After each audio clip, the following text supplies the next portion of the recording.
వలసలతో సీమాంధ్రలో కాంగ్రెస్ ఘోరంగా దెబ్బతింది. దీంతో పార్టీని పటిష్టం చేసేందుకు నడుం బిగించింది ఏపీసీసీ. సీమాంధ్ర జిల్లాల్లో బస్సు యాత్ర చేపట్టి కార్యకర్తల్లో ధైర్యం నింపేందుకు రెడీ అయింది.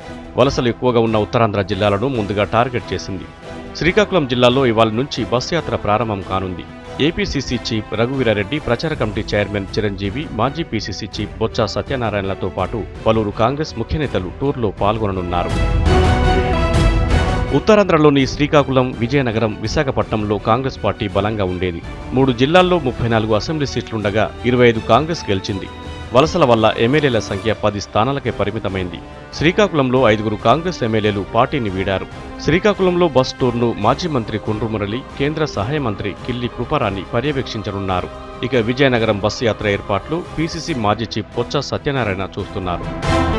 విశాఖ జిల్లాలో కాంగ్రెస్ పూర్తిగా తుడిచిపెట్టుకుపోయింది. జిల్లాలో కాంగ్రెస్ బలం 11 స్థానాల నుంచి 2 స్థానాలకే పరిమితమైంది.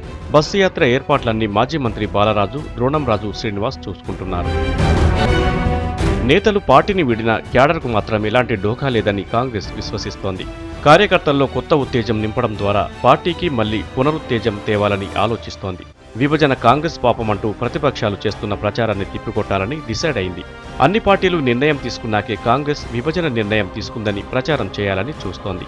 ఇందుకోసం విభజనకు అనుకూలంగా టీడీపీ ఇచ్చిన లేఖను, వైసీపీ లేఖలను కరపత్రాలుగా పంచనున్నారు.